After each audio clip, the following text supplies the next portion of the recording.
Chapter 1. The Telegraph's Promise. Chelsea Boatwright's fingers flew over the telegraph key, translating the staccato's clicks into words with practiced efficiency. Tap, tap, tap. Tap, tap, tap. The familiar rhythm had become as natural to her as breathing after 2 years at the Redemption Station telegraph office. The brass sounder clacked in response to her touch, sending electrical pulses racing across miles of copper wire. Outside the office window, Redemption's dusty Main Street baked in the Texas summer heat, while inside, 3 townspeople waited in varying degrees of patience for messages from the outside world. Chelsea flipped through the pile of already transcribed messages, her neat handwriting filling each form with precision. "Mrs. Finley?" she called, looking up from her desk. Sarah Finley stepped forward, clutching her reticule with both hands. The widow's face was drawn with worry lines that had deepened since her only son left for university back east. "Is it from William?" Mrs. Finley asked, her voice thin with hope. Chelsea smiled and handed over the telegram. "Yes, ma'am. Good news, too." Mrs. Finley's hands trembled as she unfolded the paper. Her eyes darted across the message, and the transformation in her face was immediate, worry melting into joy. "He's coming home next week," she announced, pressing the telegram to her heart. "Graduated with honors in medicine. My William's going to be a doctor right here in Redemption." The other waiting patrons nodded politely. In a town this size, William Finley's education was a matter of community pride. Chelsea felt a familiar pang as she watched Mrs. Finley reread her son's message, the woman's eyes now swimming with happy tears. "That's wonderful news," Chelsea said, meaning it despite the hollow feeling that had opened up inside her chest. "Redemption could certainly use a doctor trained in the latest medical advances." Mrs. Finley reached across the counter to squeeze Chelsea's hand. "Your father would have been so proud to see you working here, keeping our little town connected to the rest of the world." Chelsea nodded, not trusting her voice. The mention of her father still brought a fresh wave of grief, even 3 years after his passing. As Mrs. Finley turned to leave, Chelsea found herself remembering Boston. The magnificent libraries at the women's college, the lively debates with fellow students, all of it vanished with the telegram that had arrived one October afternoon. "Father gravely ill. Stop, come home immediately. Stop." She had packed her trunk that same hour, abandoning her books, her studies, and her dreams of becoming a teacher. By the time she'd reached Redemption 2 days later, her father was already gone, a sudden fever that had swept through him like wildfire. "Miss Boatwright?" Chelsea startled back to the present. Mr. Jackson, the station manager, stood in the doorway to his office, gesturing for her attention. "Yes, sir?" she asked, quickly sorting the remaining messages to hide her momentary lapse. "When you're finished with these folks, I need you to take these forms to the bank." He held out a leather folder. "Need Barnett's signature before we can send the monthly report." Chelsea's stomach tightened at the mention of the bank. "Of course, Mr. Jackson." "And Chelsea," he added, lowering his voice. "Might be best not to mention anything about the bank's troubles when you're there. Town doesn't need more worry spreading." "What troubles, sir?" Chelsea asked, though she had her suspicions. Rumors had been circulating for weeks, and she'd noticed how the telegraph traffic from the larger banks in Austin had increased. Jackson sighed, tugging at his graying mustache. "Nothing for you to fret about. Just some cash flow problems. Happens sometimes." His eyes shifted away from hers.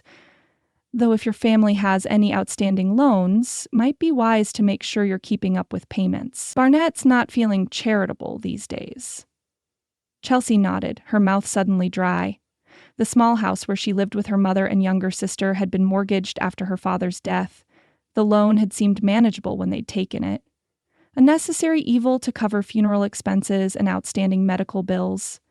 But lately, making the payments had become increasingly difficult. "I understand," she said, reaching for the folder. Her fingers moved automatically to the telegraph key again, as the sounder began to click with an incoming message. The familiar action steadied her as her mind raced with new worries.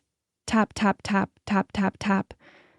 The dots and dashes spelled out messages of commerce, family news, and world events.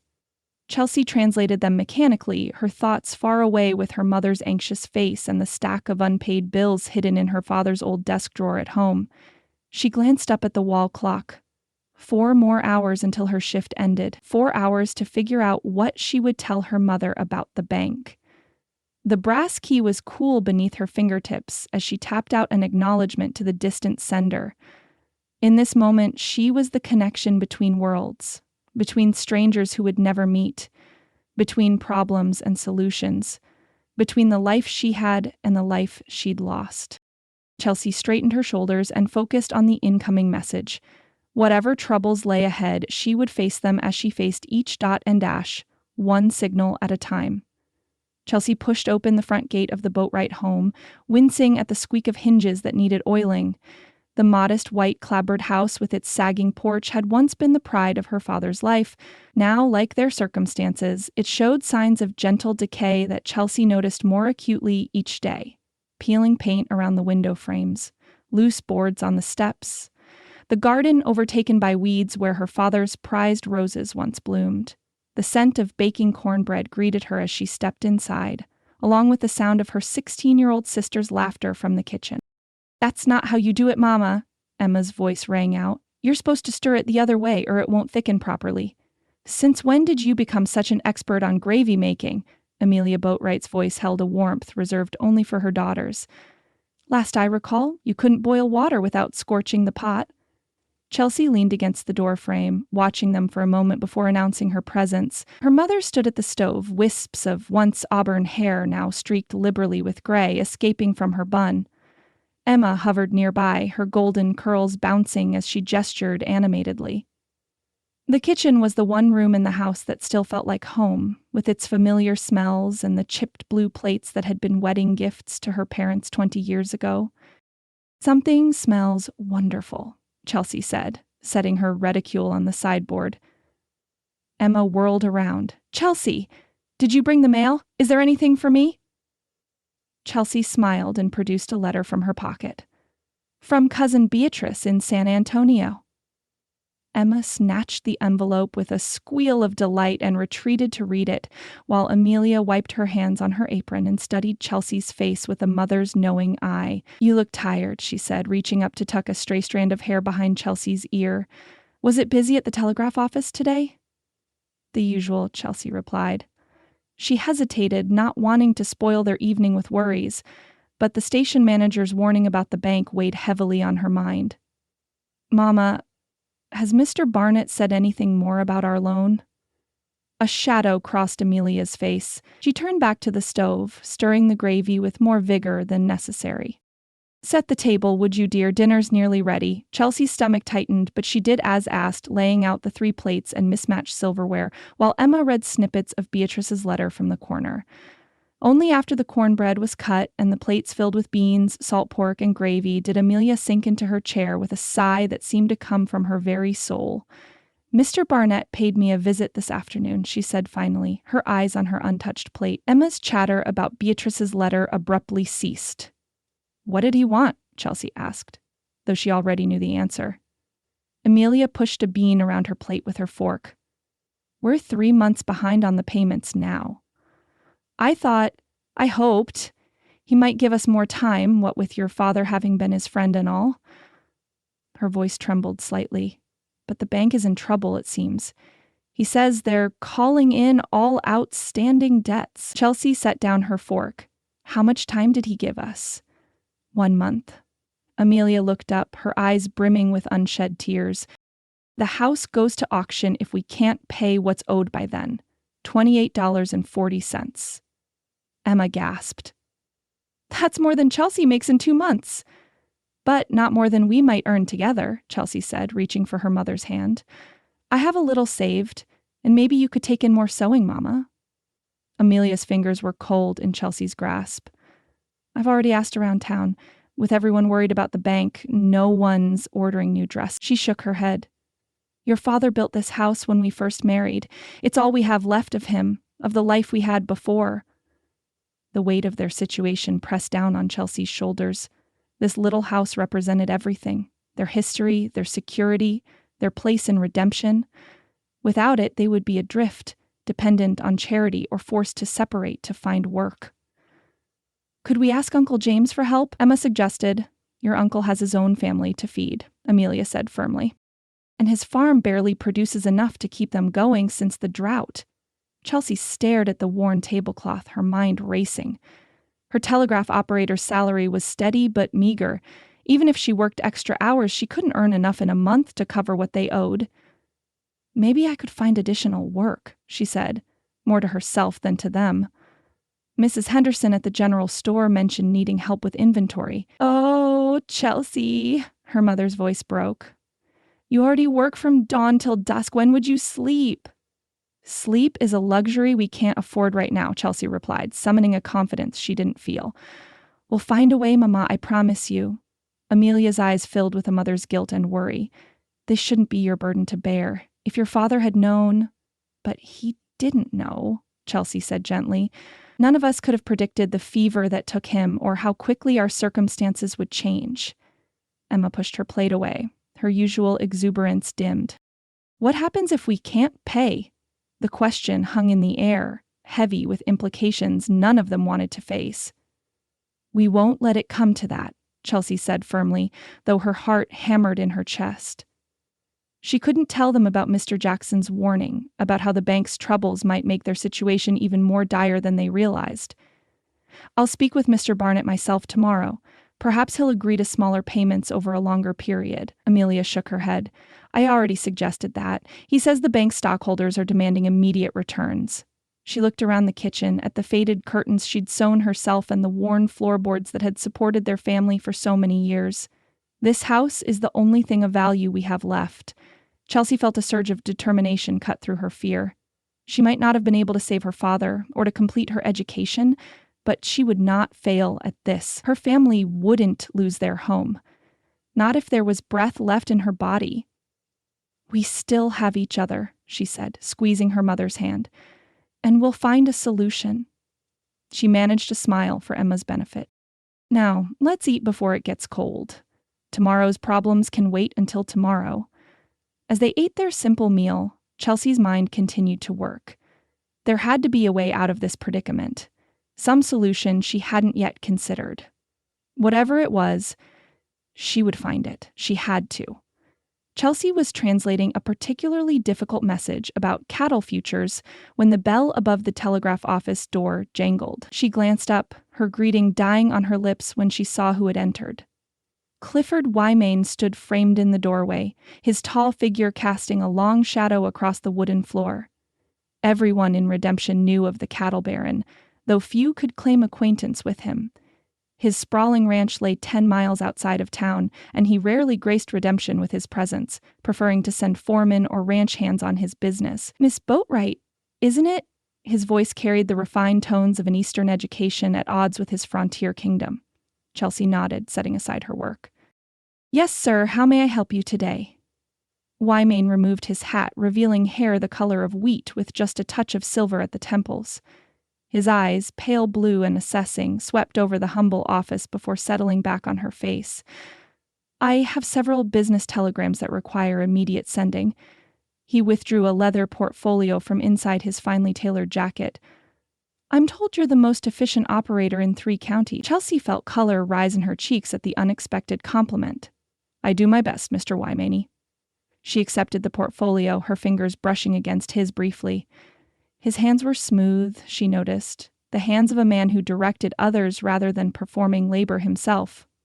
The telegrams were extensive, communications to cattle buyers in Kansas City, bankers in Austin, and what appeared to be a law firm in Boston. Chelsea calculated the cost, hesitating before stating the substantial sum. $23.40, sir. Wymain produced the money without comment, watching as she began to transcribe the first message onto the telegraph form. Your handwriting is exceptional, he remarked, moving closer to observe her work. Almost like copperplate. Did you study formal penmanship? Chelsea nodded without looking up. At Radcliffe Women's College in Boston, sir, for a year? Radcliffe. Genuine surprise colored his voice. What brings a Radcliffe woman to a dusty telegraph office in Redemption, Texas?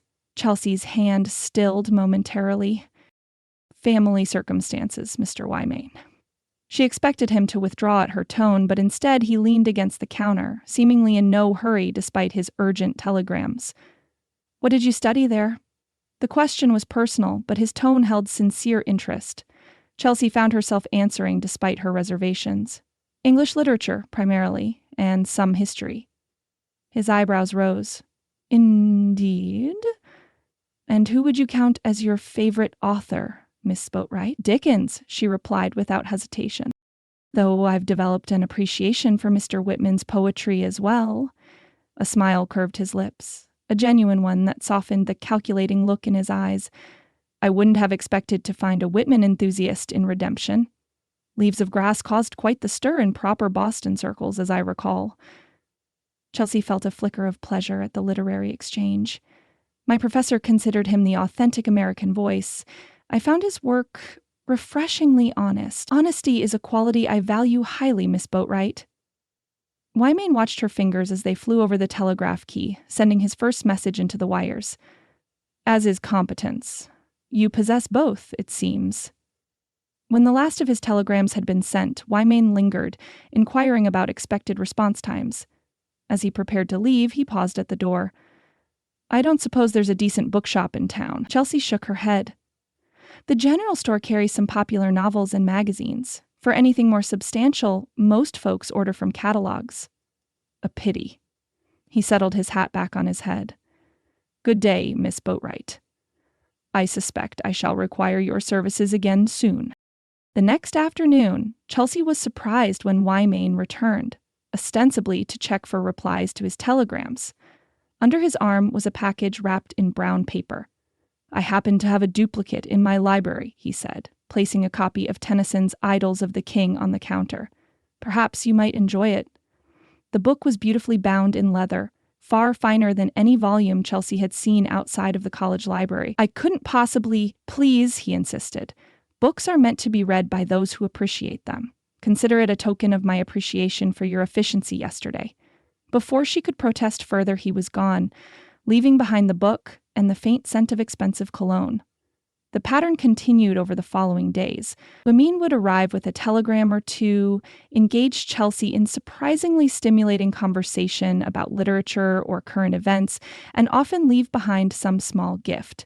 More books, once a box of fine stationery, another time a delicate silver bookmark. By the end of the first week, Mr. Jackson had taken to raising his eyebrows meaningfully whenever Wyman appeared. By the second week, Chelsea noticed townswomen lingering near the telegraph office around the time of Wyman's usual visits, their curious gazes following the cattle baron as he came and went. That's the 5th time this week, Mrs. Peterson whispered loudly to her companion as Wyman departed one afternoon. And him never setting foot in town twice a year before? Chelsea pretended not to hear, though her cheeks burned with awareness of the speculation she was causing. She told herself she was merely enjoying the intellectual conversation, something sorely lacking in her daily life since leaving college. If she felt a flutter when Wyman complimented her insights or smiled at her quick wit, she attributed it to simple gratitude for being seen as more than just the telegraph operator. On Friday afternoon of the second week, as Chelsea was preparing to close the office, Wyman appeared again. I was hoping you might allow me to walk you home, he said, his usual confidence tinged with an unexpected touch of hesitation. Chelsea hesitated, acutely aware of the watching eyes from the millinery shop across the street. That's very kind, but please, he interrupted softly. There's a matter I wish to discuss with you, something of mutual benefit. His serious tone and the intensity of his gaze decided her. Chelsea locked the telegraph office and fell into step beside him, conscious of how his height and bearing made her feel strangely delicate by comparison. They walked in silence until they reached the small park at the edge of town. The setting sun cast long shadows across the grass as Wyman guided her to a bench beneath an oak tree, well within sight of passers-by, but offering a modicum of privacy. You must be wondering about my attentions these past 2 weeks, he began, his voice measured and direct. Chelsea folded her hands in her lap. I confess I have been curious. I'm not a man who believes in excessive artifice, Miss Boatwright. He turned slightly to face her. I came to Redemption with the intention of finding a wife. The statement so baldly made left Chelsea momentarily speechless. I am 38 years old, he continued. I've built my ranch into one of the most prosperous in Texas. I have investments that ensure my wealth will continue to grow. What I lack is a suitable companion, someone who can help me establish the social standing that a man in my position requires. Chelsea found her voice at last. And you believe I might be this suitable companion? I know you are. His certainty was almost unnerving. You're educated, articulate, and possess natural grace. You understand literature and ideas beyond this. He gestured vaguely at Redemption's modest buildings. Frontier existence. You would be an asset in any social circle. Mr. Wymain, Chelsea began carefully, while I'm flattered by your assessment, we hardly know each other. I know enough. His eyes held hers steadily. And I believe you know enough about me as well, or can readily discover it. I am wealthy, respected, and can provide security and comfort. I am not prone to vice or cruelty. I value intelligence and honesty. He paused. I'm also aware of your family's financial difficulties. Chelsea stiffened. How could you possibly... Redemption is a small town, Miss Boatwright, and I make it my business to be well informed. His expression softened slightly. I understand the bank has given your mother 1 month to settle the mortgage debt. Shame and anger warred within her. Our personal matters are not town gossip, Mr. Wymain. No, they are not, he agreed calmly, which is why I have taken care to be discreet in my inquiries. He hesitated, then continued more gently. I'm not attempting to exploit your situation, Chelsea. I'm offering a solution that benefits us both. The use of her given name startled her almost as much as his proposal. You're suggesting a marriage of convenience? I'm suggesting a partnership, he corrected, one based on mutual respect and common interests rather than transient passion. I would provide financial security for you and your family. You would provide the refinement and social graces my position increasingly requires. He reached into his jacket and withdrew a small box. This belonged to my mother. I would be honored if you would consider wearing it. Inside lay a sapphire ring, elegant in its simplicity. Chelsea stared at it, her thoughts in tumult. This is unexpected, she managed. Is it? Wyman's lips curved slightly. I believe we've established a rapport these past weeks. I enjoy your company and your conversation. I suspect you enjoy mine as well, though perhaps not to the same degree. His honesty was disarming. I don't expect love, Chelsea, but I do believe we could build a companionable life together. Chelsea thought of her mother's worried face, of Emma's future, of the home they were about to lose. She thought of her interrupted education and the narrowness of her prospects in redemption. She thought of the $28.40 they needed in less than 3 weeks now. What of my family? She asked quietly. Your mother and sister would be welcome at the ranch, of course, though I understand your mother might prefer her independence. In that case, I would settle the mortgage and provide an allowance sufficient for their comfortable living. It was everything she needed, everything she had been desperately seeking a solution for. Yet the pragmatism of his offer, the absence of romantic sentiment, left her feeling hollow. May I have time to consider? Of course. He closed the ring box and returned it to his pocket. Though I should mention that I leave for Austin on business next week. I would prefer to have matters settled before then. Chelsea nodded, rising from the bench. The sun had nearly set and the first evening star had appeared above the horizon. I'll give you my answer tomorrow, she said, her voice steadier than she felt. Wymain escorted her the rest of the way home in silence. At her gate he bowed slightly. Until tomorrow, then. Chelsea watched him walk away, his tall figure soon disappearing into the gathering dusk. She stood motionless, the weight of decision pressing upon her shoulders. The front door opened behind her, spilling lamplight onto the path. Emma's voice called out, bright with curiosity. Was that Mr. Wyman walking you home? Chelsea, what's happening? Chelsea turned toward the house, the home they were about to lose unless a miracle occurred. She thought of Clifford Wyman's calculated proposal, his sapphire ring, his promise of security. Not a miracle, perhaps, but possibly the only solution fate would offer.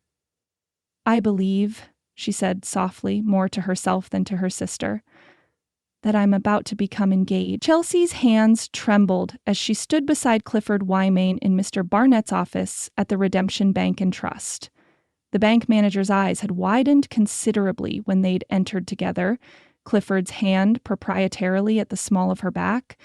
Now Barnett was practically fawning as he pushed papers across his mahogany desk. "Everything appears to be in order, Mr. Wyman," Barnett said, his tone deferential in a way it had never been when addressing the Boatwright women. "The mortgage will be marked as satisfied in full once you sign here." Clifford's fountain pen scratched across the paper with confident strokes. Chelsea watched the dark ink flow, knowing each letter represented her family's salvation and the binding of her future to this man she barely knew. "And the interest that Mrs. Boatwright supposedly owed?" Clifford asked, his voice carrying a subtle edge that made Barnett fidget with his collar. "As you requested, sir, all penalties have been waived as a courtesy." Chelsea bit the inside of her cheek. Those same courtesies had been flatly denied when her mother had begged for leniency just days ago. Clifford handed Chelsea the pen. "Your signature is required as well, my dear." She signed her name beneath his, struck by how their signatures looked together on the official document. His bold and commanding, hers neat but smaller, as if already being overshadowed. "Congratulations, Miss Boatwright," Barnett said, dusting the document with blotting sand. "You are now free and clear of all obligations to this institution." His smile didn't reach his eyes. "And may I offer my best wishes on your upcoming nuptials? The news has certainly caused quite a stir in town." Chelsea imagined it had. 3 days of engagement had spawned more gossip than Redemption had seen since the war ended. She'd endured the speculative glances, the sudden friendliness of women who'd barely acknowledged her before, the undisguised whispers about Clifford Wymain's wealth and her astonishing good fortune. "Thank you, Mr. Barnett," she replied, keeping her voice neutral. Outside the bank, Clifford helped her into his gleaming black buggy. The expensive vehicle with its polished brass fittings had been the talk of Redemption since it had first appeared in town the day after she'd accepted his proposal. "One task completed," Clifford said, taking the reins. "Now for your mother's situation." They rode in silence to the schoolhouse at the edge of town. The modest building with its white clapboard siding and bell tower had been Chelsea's first school. Now, as they pulled up beside it, she felt a peculiar mixture of nostalgia and apprehension. Mr. Wallace, the school board chairman, was waiting for them on the porch steps. He pumped Clifford's hand energetically while casting curious glances at Chelsea. "A most generous proposition, Mr. Wymain," Wallace said as he ushered them into the empty schoolroom, "though I must confess we hadn't budgeted for an assistant teacher this term." "I understand completely," Clifford replied smoothly, "which is why the salary for Mrs. Boatwright's position will come from my personal funds for the first year. I consider it an investment in Redemption's future." Wallace's eyebrows shot up. "Well now, that's uncommonly generous, sir. I simply recognize the importance of education," Clifford said. "Mrs. Boatwright was a teacher before her marriage, I understand. Her experience would be valuable to the children of Redemption." Chelsea watched this exchange in silence, marveling at how efficiently Clifford rearranged lives and circumstances. 3 days ago, her mother had been a widow struggling to make ends meet with piecework sewing. Now, with a few words and the power of his wealth, Clifford was restoring her to a respectable profession. "When can Mrs. Boatwright begin?" Chelsea asked, finding her voice at last. Wallace cleared his throat. "Well, the fall term starts in 3 weeks. If she's amenable, she could assist with preparations beginning next Monday." "Excellent," Clifford said. "I trust the position includes the use of the teacher's cottage?" "The cottage?" Wallace looked startled. "Well, yes, though it needs some repairs. We've been using it for storage since old Mr. Peterson retired last spring." "Have it cleaned and repaired by next week," Clifford instructed, as if ordering a meal in a restaurant. "Send the bills to my ranch manager." As they left the schoolhouse, Chelsea felt almost dizzy with the speed at which her world was transforming. "My mother hasn't even agreed to this position yet," she said quietly as Clifford helped her back into the buggy. "Do you think she'll refuse?" He looked genuinely puzzled. "It offers both income and respectability. The cottage, while modest, will provide a home for her and your sister. It's not a question of refusing," Chelsea explained, choosing her words carefully, "but rather of being consulted. These changes affect her life profoundly. Clifford considered this as he guided the horses toward the boat ride home. "You're right, of course," he conceded after a moment. "I'm accustomed to making decisions efficiently, but I should have involved your mother in this particular arrangement." His willingness to acknowledge the oversight surprised Chelsea. Perhaps there was more flexibility in his character than she had assumed. At the boat ride home, Emma burst onto the porch before they'd even tied the horses, her eyes wide with excitement. "Is it true?" she demanded. "Did Mr. Wymain really pay off our mortgage?" Chelsea nodded, climbing down from the buggy without waiting for Clifford's assistance. "Yes, it's done. Where's Mama?" "In the parlor with Reverend Simmons." Emma bounced on her toes. "They're discussing the wedding details. Mama's been crying, but the happy kind of crying." Inside, Amelia Boatwright sat across from the gray-haired minister, a handkerchief clutched in her trembling hands. She looked up when Chelsea and Clifford entered, her eyes red-rimmed but bright. "Oh, my dear girl," she said, rising to embrace Chelsea. "Reverend Simmons says the church can be prepared for Saturday, just 3 more days." She turned to Clifford with gratitude shining in her face. "Mr. Wymain, I hardly know how to thank you for your generosity." Clifford bowed slightly. "It's my privilege to ensure my future family's well-being, Mrs. Boatwright." He gestured for everyone to sit. "In fact, I've just come from arranging another matter I hope will please you."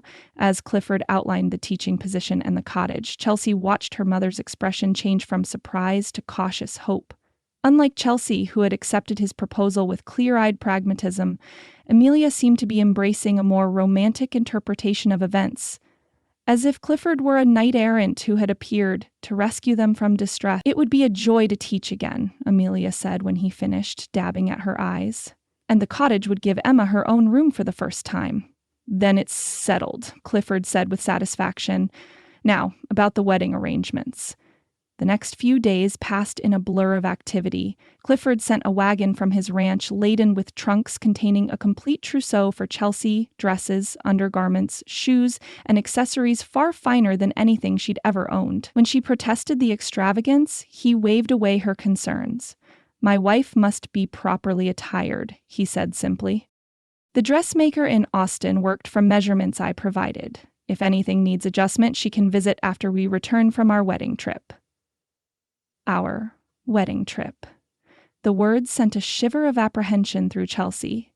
In the whirlwind of arrangements, the mortgage, her mother's position, the wedding plans, she had barely had time to contemplate what being Clifford Wymain's wife would truly mean. The evening before the wedding, Chelsea returned to the telegraph office for her final shift. Mr. Jackson had been stunned by her resignation, but recovered quickly when he realized her imminent marriage to the wealthiest man in the county. "Can't say I blame you for trading this desk for Wymain Ranch," he said, handing her the final pay envelope.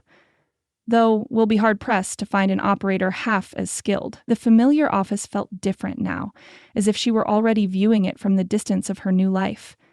Chelsea ran her fingers over the brass telegraph key that had been her connection to the world beyond redemption. For all its limitations, this job had given her independence and purpose after her return from college. As the office emptied for the night, Chelsea sat alone at her desk, listening to the quiet clicks of incoming messages. She transcribed each one with her usual precision, though her mind wandered to the morning ahead. By this time tomorrow, she would be Mrs. Clifford Wymain, mistress of a ranch she had never seen, wife to a man whose character remained largely a mystery despite his evident efficiency and generosity. The sounder clacked with an incoming message. Chelsea translated the dots and dashes automatically, but froze when she realized it was addressed to her personally. "Miss Boatwright, stop. Congratulations on your marriage. Stop. Best wishes from all operators on the Austin line." Stop. A lump formed in her throat as she tapped out an acknowledgement and thanks. These unseen colleagues connected by wire had been her daily companions for 2 years. Their good wishes made her impending departure suddenly, painfully real. On impulse, Chelsea composed a final personal message, addressing it to no one in particular. From Redemption Station, stop operator, C. Boatwright signing off for final time. Stop gratitude to all who shared the wires. Stop, may your message always find their destination. Stop. She sent the message into the night, listening to the familiar rhythm of her key for the last time. When the echo of the final dash faded, Chelsea sat in silence, her finger still resting on the brass lever. The office door opened behind her. "Chelsea?" Clifford's voice was soft. "Your mother was concerned when you didn't return for supper." She turned to find him watching her with an expression she couldn't quite interpret, something between curiosity and concern. "I wanted to complete my final shift properly," she explained, gathering her few personal belongings from the desk drawer. Clifford nodded, his gaze taking in the humble telegraph office. "This has been important to you." It wasn't quite a question, but Chelsea answered anyway. "It gave me purpose when I needed it most." She looked up at him directly. "Will I find purpose at Wymain Ranch, Clifford?" He seemed startled by the directness of her question. After a moment's consideration, he crossed the room and took her hands in his. "Chelsea, I offered you a partnership, not a cage," he said quietly. "Wymain Ranch needs a mistress with intelligence and capability. There will be responsibilities, certainly, accounts to manage, a household to direct, social obligations to fulfill, but there will also be scope for your abilities." He paused. "I would not have chosen a woman of your education and character if I wanted merely a decorative wife." Relief flickered through her uncertainty. "Thank you for saying that. I mean it." He helped her with her shawl. "Now, shall we return you to your mother's care? Tomorrow will be a significant day for us both." As they walked through Redemption's quiet streets, Chelsea felt a curious mixture of emotions that had characterized these past days. Gratitude for her family's salvation, apprehension about her choice, and beneath it all, a thread of hope that perhaps this calculated arrangement might evolve into something more meaningful than she had dared to imagine. The stars above were brilliant in the clear Texas sky. Chelsea glanced up at them, wondering what her father would think of her decision. She liked to believe he would understand the choice she had made, a sacrifice that wasn't truly a sacrifice if it secured her family's future. Tomorrow, she would become Mrs. Clifford Wymain. The telegraph key would fall silent in her life, but new messages awaited, if she could learn to decode them. Chapter 2. The Wyman Estate. Chelsea's wedding band caught the morning light as her hand rested tensely on the leather seat of Clifford's carriage. The simple gold circle felt foreign on her finger, a constant reminder of the vows she had spoken just 2 hours earlier in Redemption's white-steepled church. The wedding had been modest but respectable, with more townsfolk in attendance than she had expected. Her mother had wept, of course, though whether from joy or the bittersweet nature of the occasion, Chelsea couldn't be certain. Emma had been wide-eyed and excited, already planning visits to the grand ranch her sister would now call home. Clifford sat beside her now, his posture relaxed, but his eyes alert as he occasionally pointed out landmarks along the dusty road that led away from town. They had spoken little since leaving the small wedding breakfast at her mother's house. Chelsea attributed her own silence to nerves. Clifford's was more difficult to interpret. "We're approaching the southern boundary of Wymain Ranch," he announced, gesturing toward a fence line that stretched into the distance. "My property extends for nearly 20,000 acres from this point." Chelsea tried to conceal her astonishment. 20,000 acres was more land than she could comprehend, larger than the entire town of Redemption and all its surrounding farms combined. "It's impressive," she managed, tugging at her gloves. Clifford nodded, satisfaction evident in his profile. "My father acquired the original 5,000 acres just after Texas joined the Union. I've expanded it considerably over the past decade." As they continued, Chelsea noticed how the landscape changed subtly as they progressed onto Wyman land. The fences were uniformly maintained, the cattle visible in the distance were clearly of superior breeding, and even the grass seemed more deliberately managed than the wild growth beyond the boundaries. "How many people work for you?" she asked, breaking another long silence. 57 at present," Clifford replied without hesitation. 27 ranch hands who manage the cattle and land, 8 house staff, a blacksmith, a carpenter, various other specialized workers, and a dozen men who provide security. Something in his tone made Chelsea glance at him sharply, but his expression revealed nothing beyond mild attention to the road ahead. They crested a gentle rise, and Chelsea caught her first glimpse of the main house. Her breath caught in her throat. Rising from the Texas landscape, like a misplaced plantation manor, stood a white 2-story mansion with imposing columns and wide verandas wrapping around both levels. Outbuildings fanned out from the main structure in a carefully planned arrangement. Stables, barns, workshops, and what appeared to be dormitory-style housing for the workers.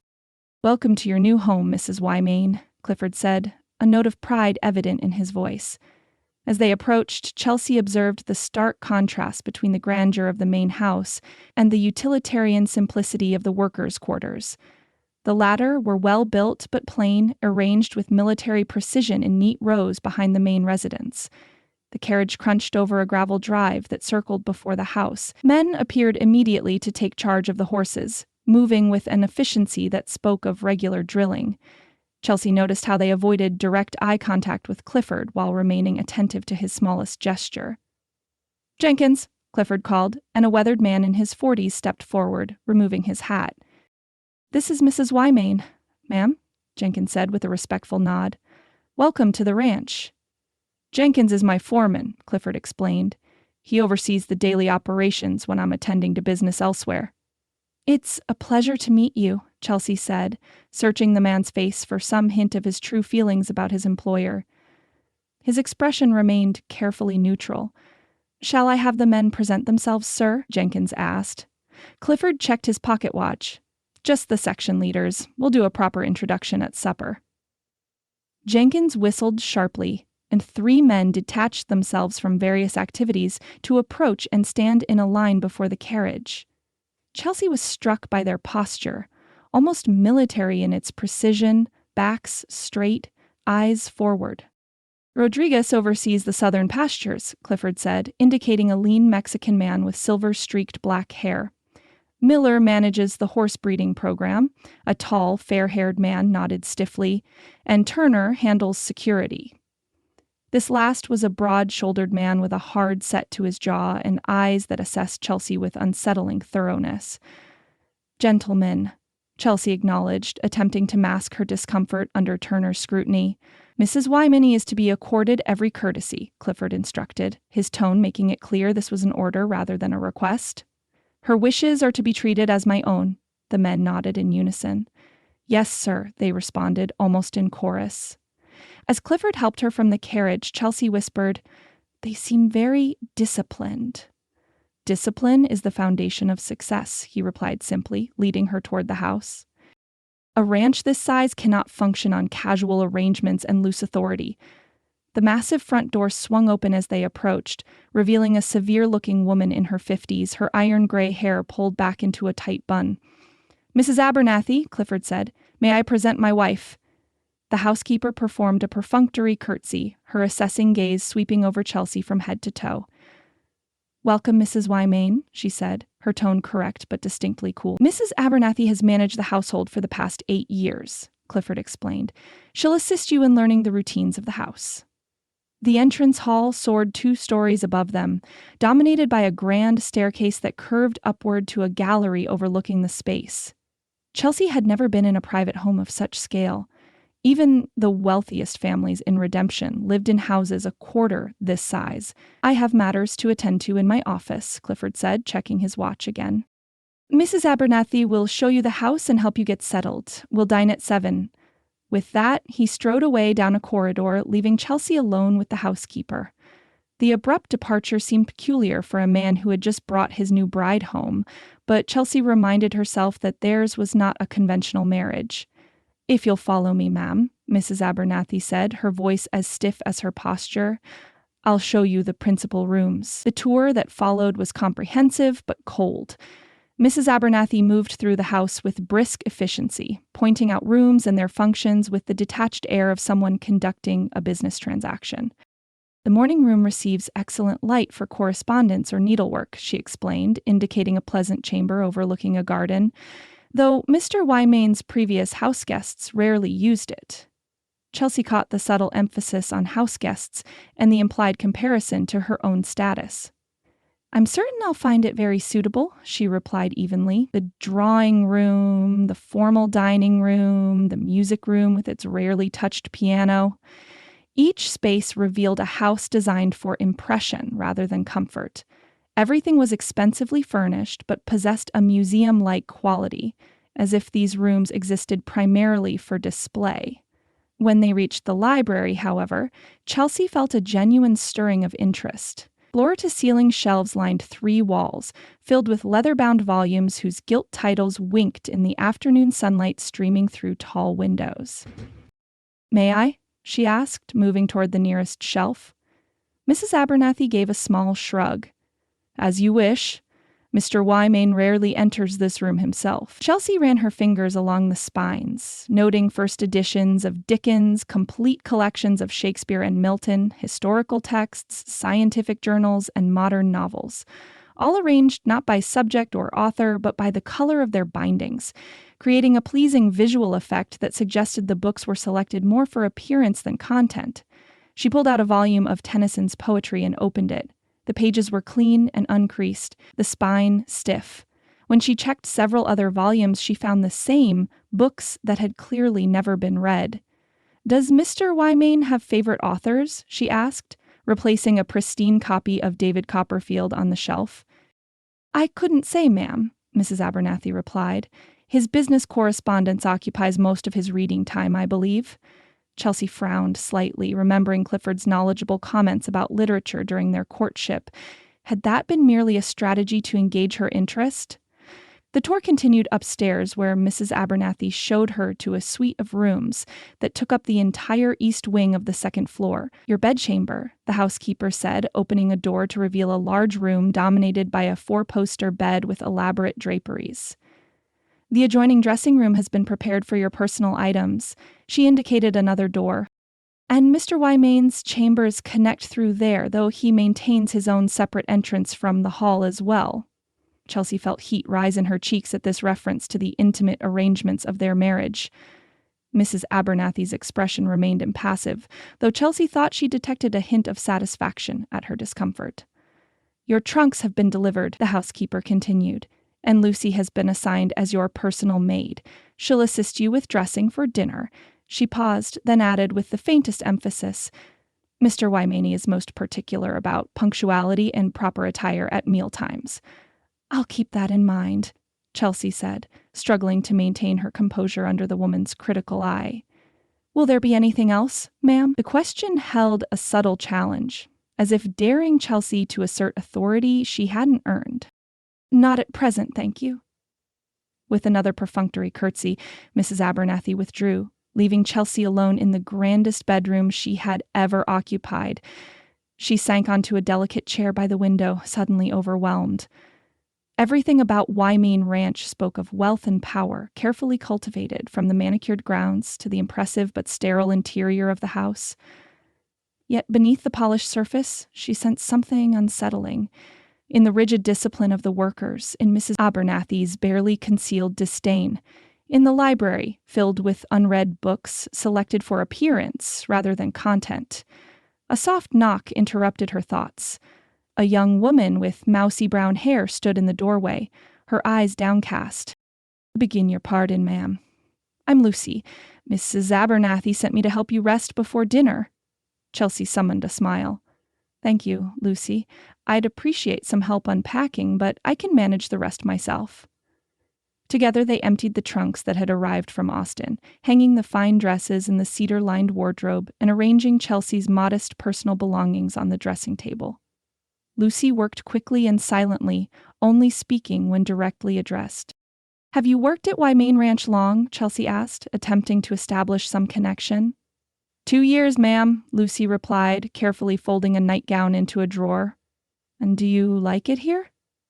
The maid's hands stilled momentarily. "It's a good position, ma'am, better than most." It wasn't quite an answer, Chelsea noted, but she didn't press further.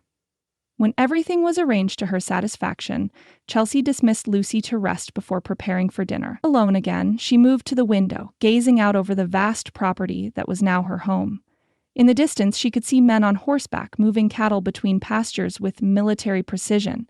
Closer to the house, workers performed various tasks with the same efficient, almost regimented quality she had observed upon arrival. It was impressive, yet somehow unnatural, as if the entire ranch operated like a well-oiled machine rather than a living, breathing community. At precisely 6:30, Lucy returned to help Chelsea dress for dinner. The girl selected a deep blue silk gown from the wardrobe, one of the many new dresses Clifford had commissioned. "Mr. Wymain favors blue, ma'am," Lucy explained as she fastened the tiny buttons along Chelsea's spine.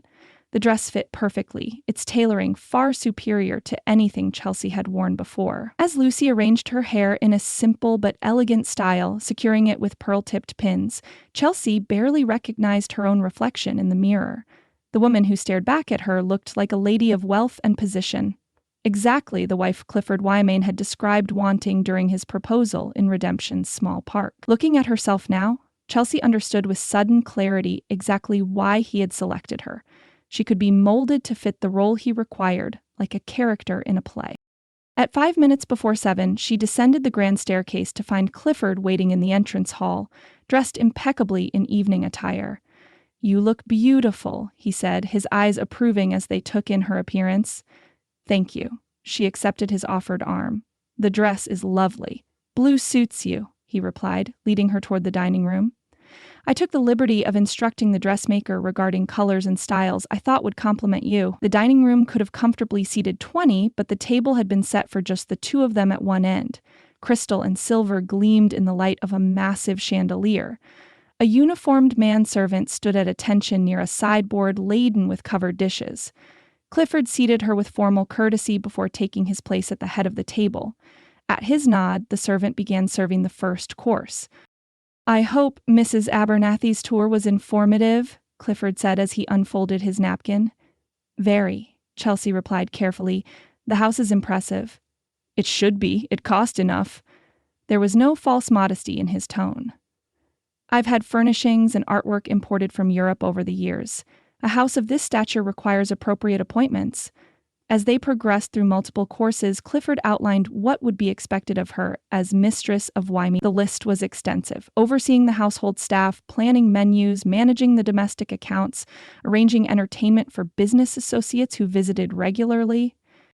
"You'll need to become acquainted with the prominent families in the region," he continued. "I'm planning a dinner party for next month. The state senator and several important cattle buyers will be in attendance. It will be your first significant social obligation." Chelsea set down her fork. "That seems rather soon. I'm still learning my way around the house." "What I require from you is the social grace and refinement that will elevate these gatherings beyond mere business meetings. Your education and natural intelligence are precisely what these occasions have lacked." There it was, the confirmation of what she had begun to suspect during her tour of the house. Clifford had acquired her, as he had acquired the books in his library, as an ornament to enhance his image and advance his ambition. "I see," she said quietly. "And is there anything else you require of me as your wife?" Clifford paused, studying her face. "You're displeased." "I'm adjusting," she corrected. "This is all very new," he nodded, seeming to accept this. "Of course, there will be a period of transition." He took a sip of wine. "To answer your question, yes, there are other aspects of your role we should discuss. I expect an heir, naturally, though I see no need to rush that particular matter. We should become better acquainted first." The clinical way he referenced their most intimate potential connection sent a chill through Chelsea, despite the warmth of the dining room. "As for your personal activities," he continued, "you'll have considerable freedom within certain boundaries. The eastern portion of the property isn't safe for riding alone. Some of the ranch hands are rough men, despite my best efforts at discipline. You should always be accompanied when you leave the immediate vicinity of the house." "Am I to understand I'm not free to explore my new home?" Chelsea asked, unable to keep a hint of challenge from her voice. Clifford's expression remained impassive. "You're free to go anywhere you wish on Wymain land, with appropriate accompaniment. It's a matter of safety, not restriction." The remainder of the meal passed in strained conversation about Clifford's business interests and his plans for expanding the ranch further west. Chelsea noted how he spoke of land and cattle in terms of conquest and acquisition, the same terms he had essentially used when proposing marriage to her. As the final course was cleared away, Clifford checked his pocket watch. "I have correspondence to review this evening. You must be tired from the day's events. Perhaps you'd like to retire early?" The dismissal was polite, but clear. Chelsea rose, forcing a smile. Yes, I think that would be best. I'll see you at breakfast then, 8 o'clock sharp. He stood as courtesy required, but made no move to accompany her. Good night, Clifford. Good night, my dear. As Chelsea climbed the grand staircase alone on her wedding night, the reality of her situation settled around her like a heavy cloak. She had traded her independence for security, her modest but honest work for a role as an ornamental mistress in a house that felt more like a military outpost than a home. In her bedchamber, Lucy waited to help her undress. The maid worked silently, carefully hanging the blue silk gown in the wardrobe. "Will Mr. Wymain be joining you, ma'am?" she asked as she laid out a nightgown.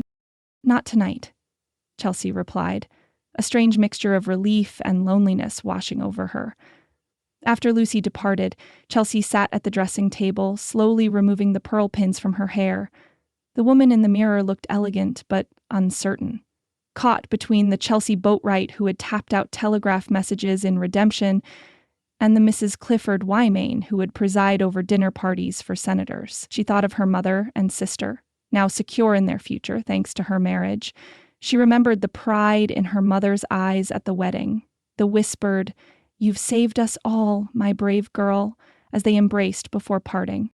That knowledge would have to sustain her through whatever lay ahead at Wymain Ranch, a place of wealth and privilege that already felt more like a gilded cage than a home. Sleep eluded Chelsea despite the luxurious feather mattress and fine linen sheets. She had lain awake for hours, listening to the unfamiliar sounds of Wymain Ranch, the distant lowing of cattle, the occasional whinny of horses in the stables, the creak of the grand house as it settled in the cool night air. The grandfather clock in the hallway chimed midnight. With a sigh, Chelsea rose and wrapped herself in the silk dressing gown that had been among the trousseau items. Perhaps some fresh air would quiet her restless mind. The house was eerily silent as she made her way downstairs, her slippers soundless on the polished wood floors. A lamp burned low in the entrance hall, providing just enough light for her to find her way to the French doors that led to the rear veranda. The Texas night spread before her in a tapestry of stars and shadows. The moon, nearly full, cast enough light to transform the landscape into a silvery dreamscape. Chelsea breathed deeply, filling her lungs with the scent of sage and distant mesquite.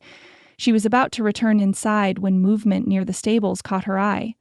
Lantern light flickered as several figures emerged from behind the large structure. Chelsea instinctively stepped back into the deeper shadows of the veranda.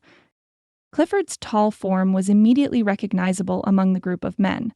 4 others accompanied him, moving with the purposeful stride of those accustomed to giving orders rather than taking them. As they passed beneath a stand of oak trees, moonlight illuminated their clothing. Dark coats with a distinctive cut that Chelsea recognized from illustrations she had seen in Harper's Weekly.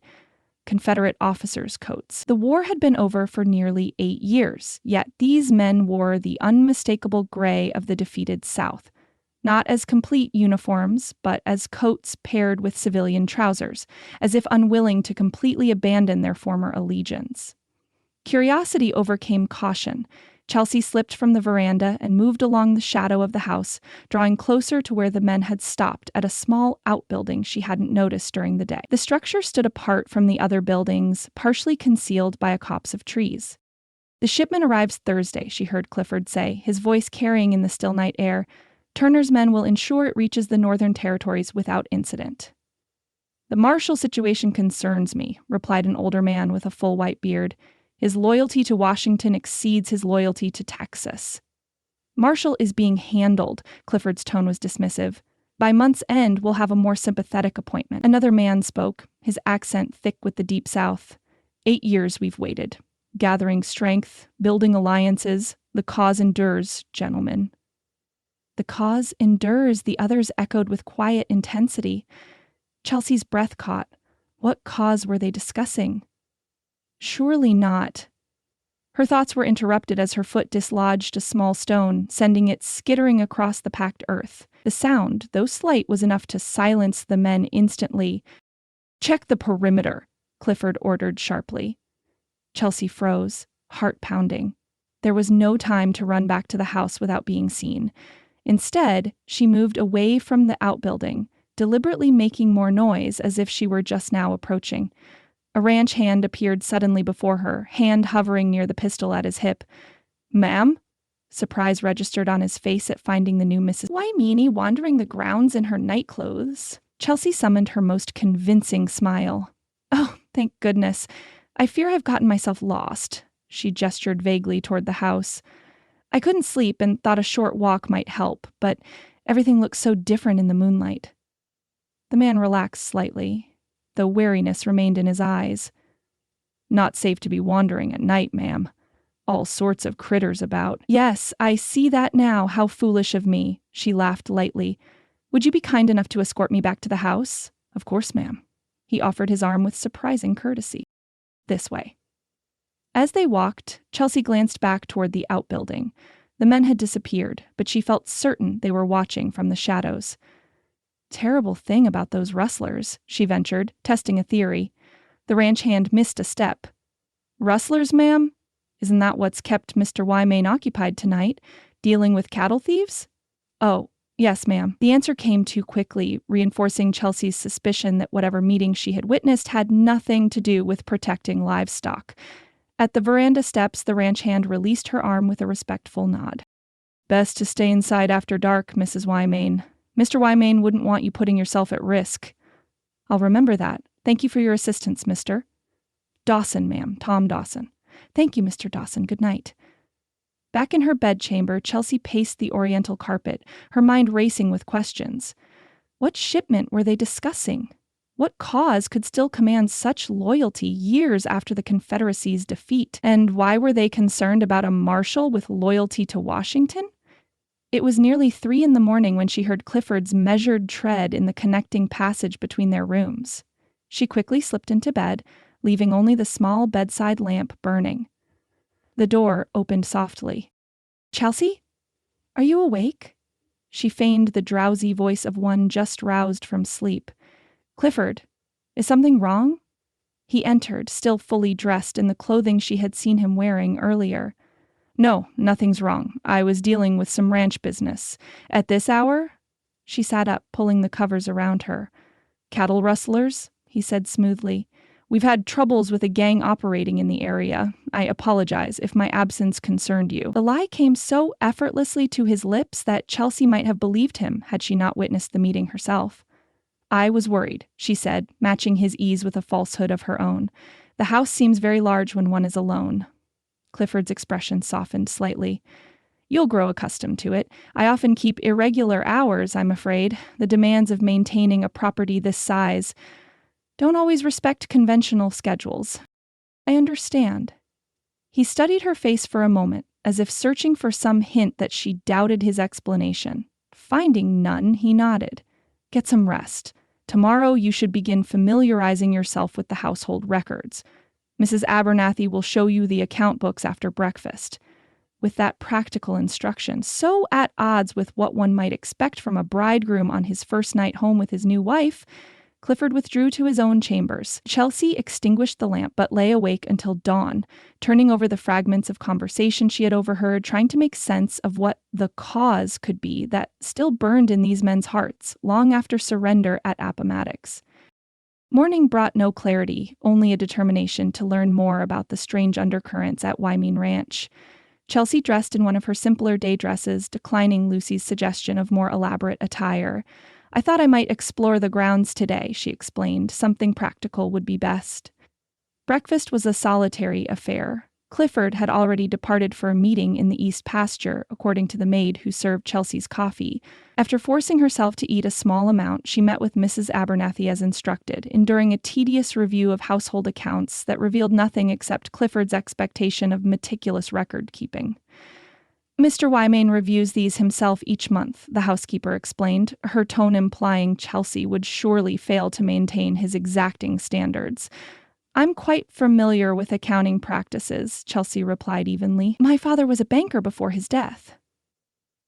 The remark earned her a slightly less frosty look from Mrs. Abernathy, though the woman's overall demeanor remained one of barely concealed disapproval. By mid-morning, Chelsea had escaped the oppressive atmosphere of the house. She walked purposefully toward the stables, drawn by both her genuine love of horses and her curiosity about all aspects of the ranch's operation. The stable building was substantial, larger than many homes in Redemption, with stalls for at least 20 horses. The scents of hay, leather, and horse filled the air as Chelsea stepped inside, allowing her eyes to adjust to the dimmer light. A soft, murmuring voice came from one of the far stalls. Chelsea moved quietly in that direction, not wanting to interrupt whatever was happening. She paused at the half door of the stall, mesmerized by the scene before her. A man stood with his back to her, one hand extended palm up toward a nervous chestnut mare who tossed her head and sidestepped anxiously. His other hand held a lead rope, loosely, applying no pressure. He was speaking to the horse in a voice too low for Chelsea to make out the words, but the tone was gentle, patient, and somehow reassuring. "She doesn't trust easily," Chelsea said, unable to contain her admiration for the man's approach. The stable hand turned, and Chelsea's breath caught. He was younger than she had expected, perhaps 30, with the lean, muscular build of a man accustomed to physical labor. His skin was sun-bronzed, suggesting mixed heritage, and his features held a quiet dignity that immediately set him apart from the other ranch hands she had encountered. But it was his eyes that captured her attention. Dark, intelligent, and watchful, they assessed her with a single glance that seemed to take in everything about her. "No, ma'am, she doesn't," he agreed, his voice as calm as it had been when addressing the mare. "She was mistreated by her previous owner, broke her spirit along with her trust." Chelsea stepped closer to the stall door. "May I?" He nodded, moving aside slightly while maintaining his connection with the nervous horse. Chelsea approached slowly, keeping her movements deliberate and non-threatening. "She's beautiful," Chelsea said, extending her hand palm up as the man had done. The mare's nostrils flared, taking in her scent. "She is that," he agreed. "Got the makings of a fine-cutting horse, if she can learn to trust again." "What's her name?" "Doesn't have one yet. Mr. Wymain calls her the problem mare." "I've been calling her Lady," Chelsea smiled.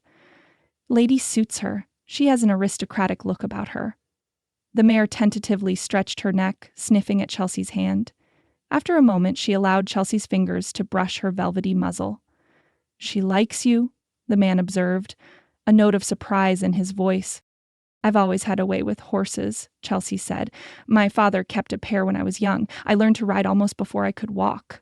The memory brought a pang of homesickness for the life she had left behind. They stood in companionable silence for a moment, Chelsea gently stroking the mare's nose while the man held the lead rope loosely. It was the closest thing to peace she had felt since arriving at Wymain Ranch. "You're new here," Chelsea said finally. "At least, I don't recall Mr. Wymain introducing you yesterday." Something flickered in the man's eyes. Caution, perhaps. "Been here about 6 months, ma'am. I tend to keep to the stables mostly." "I'm Chelsea Wymain," she said, realizing he might not know exactly who she was. "Yes, ma'am, word travels fast on a ranch." He hesitated, then added, "Graham Lee at your service." "It's a pleasure to meet you, Mr. Lee. Your way with horses is remarkable." A hint of a smile touched his lips. "Just Graham is fine, ma'am. And thank you. Horses make more sense to me than most people. They don't lie or pretend to be something they're not." The observation carried a weight that suggested deeper meaning. Chelsea found herself wondering about this man who spoke simply but with unexpected insight. As Graham turned to adjust Lady's lead rope, Chelsea noticed something protruding from the pocket of his worn leather vest, the edge of what appeared to be a small book. The binding was faded, but she recognized the distinctive format of a volume of poetry. "You read poetry?" she asked, unable to mask her surprise. Graham stiffened almost imperceptibly. "My mother taught school before she died. Left me with a fondness for words. May I ask which poet?" He hesitated, then reached into his pocket and handed her the small volume, Whitman's Leaves of Grass, the same work she had mentioned to Clifford during their courtship. "A thoughtful choice," she said, returning the book. "Whitman understands the American spirit like few others." Graham's expression revealed genuine surprise at her response. "Most folks around here think reading anything beyond the Bible is a waste of time." "I'm not most folks," Chelsea said with a small smile. "I studied literature before circumstances brought me back to Texas." Their eyes met in a moment of unexpected connection. two people who had found something familiar in foreign territory. Then Graham seemed to remember himself, tucking the book back into his pocket and assuming a more deferential posture. "Was there something you needed from the stables, Mrs. Wymain?" The return to formality felt like a door closing. "I was hoping to ride today, but I haven't been assigned a mount yet." Graham nodded. "Mr. Wymain mentioned you might want to take up riding. He suggested Marigold for you." He gestured toward a stall several doors down. "Gentle disposition, smooth gait, good for a lady's saddle." Chelsea tried not to bristle at the implication that she needed a docile mount. "Actually, I prefer riding astride when possible. I find it gives better control." Graham's eyebrows rose slightly, but he made no comment on her unorthodox preference. "In that case, you might prefer Athena. More spirit, but responsive to a confident hand." The rest of the morning passed pleasantly as Graham helped Chelsea become acquainted with the gray mare named Athena. By noon, she had ridden the horse around the paddock several times, delighting in the animal's intelligence and eager responsiveness. As Chelsea prepared to return to the house for luncheon, she found herself reluctant to leave the peaceful environment of the stables and Graham's undemanding company. "Thank you for your assistance today," she said, handing him Athena's reins. "I look forward to exploring more of the ranch on horseback soon." Graham nodded. "Athena will be ready whenever you are, ma'am." He hesitated, then added, "Though Mr. Wymain generally prefers that ladies don't ride unescorted on the property." The reminder of her restricted status dampened Chelsea's spirits. "Yes, so I've been informed. Perhaps you might accompany me sometime?" "As a guide to the property, of course. If Mr. Wymain approves, I'd be honored," Graham replied. His tone carefully neutral, though something in his eyes suggested he understood her frustration. That evening at dinner, Chelsea mentioned her visit to the stables, deliberately keeping her tone light and conversational. "I met one of your stable hands today, Graham Lee. He has a remarkable way with horses, especially that nervous chestnut mare." Clifford looked up from his roast beef, a flicker of something, annoyance, concern, crossing his features before his expression returned to its usual controlled state. "Lee is competent with the horses," he acknowledged. "Though you needn't concern yourself with the stable hands, my dear. That's Jenkins' domain."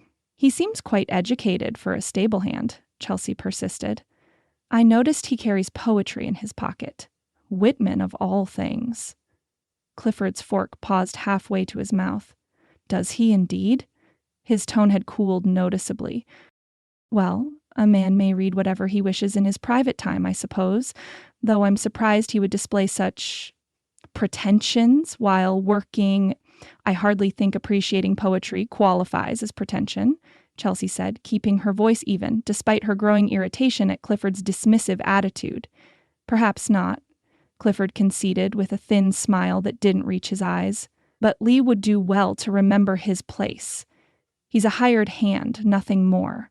His duties are to care for the horses, not to engage the mistress of the house in literary discussions." The condescension in his voice was unmistakable and revealing.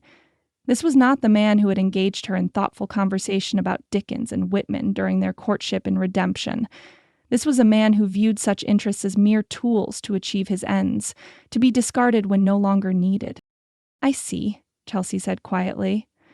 "Well, he was most helpful in selecting a suitable mount for me. I plan to ride regularly while the weather permits." "Of course," Clifford agreed, his manner softening slightly. "Though, as I mentioned before, you shouldn't ride alone. The property is extensive and it would be easy to become lost or encounter difficulties. I'll arrange for a suitable escort when my schedule allows." "That's very considerate," Chelsea replied, though inwardly she chafed at the restriction. At home in Redemption, she had ridden freely across the countryside since childhood. To be treated as helpless now was galling. Clifford changed the subject, discussing plans for the upcoming dinner party and the need for Chelsea to review the guest list with him. As she responded appropriately to his practical concerns, part of her mind remained in the stables with Graham Lee and his volume of Whitman. In less than 2 days at Wymain Ranch, she had encountered more contradictions than she could easily reconcile. A husband who professed literary appreciation yet dismissed it in others, a grand house filled with books that remained unread, men in Confederate coats gathering in secret while discussing mysterious shipments and the cause, and then there was Graham Lee, a stable hand who gentled horses with poetic words and carried Whitman in his pocket, whose quiet dignity seemed at odds with his position. Chelsea sipped her wine, maintaining the appearance of attentive interest in Clifford's monologue about cattle prices. Beneath her composed exterior, questions multiplied like ripples in a pond. What secrets lay beneath the polished surface of Wymain Ranch, and why did she feel more connection in a brief exchange with a stable hand than in all her conversations with the man she had married? Chapter 3. Dangerous Connections. The rhythms of Wymain Ranch settled around Chelsea like a garment that didn't quite fit. Each day brought a new lesson in the running of the vast estate. Household accounts to review, menus to approve, correspondence to answer. Mrs. Abernathy watched her efforts with barely concealed skepticism, clearly expecting the new mistress to falter under the weight of responsibility. But Chelsea had always been a quick study. Within 2 weeks, she had memorized the names and duties of every house servant, reorganized the chaotic linen inventory, and established a more efficient system for tracking household expenses. If she couldn't yet feel at home in the grand mansion, she could at least master its operation. It was the emptiness of her days that wore on her most. Clifford was frequently absent, attending to business matters that he discussed only in the vaguest terms over their increasingly brief evening meals. The few neighboring ranchers' wives who called were stiffly formal, clearly uncertain how to treat the telegraph operator who had so unexpectedly risen to become Mrs. Wymain. And so Chelsea found herself drawn increasingly to the stables, where Athena greeted her with soft nickering and Graham Lee offered conversation that nourished her mind in ways the rest of the ranch could not. Her first few visits had been brief, ostensibly to check on her mount or arrange a riding schedule. But as April melted into May, these visits lengthened, following a pattern that both recognized but neither acknowledged. Chelsea would arrive mid-morning, when the stables were typically empty save for Graham. She would bring apples for Athena and occasionally a book tucked discreetly in her pocket. While Graham worked, mucking stalls, brushing horses, repairing tack, they would talk, their conversations flowing as naturally as a spring creek finding its way downhill.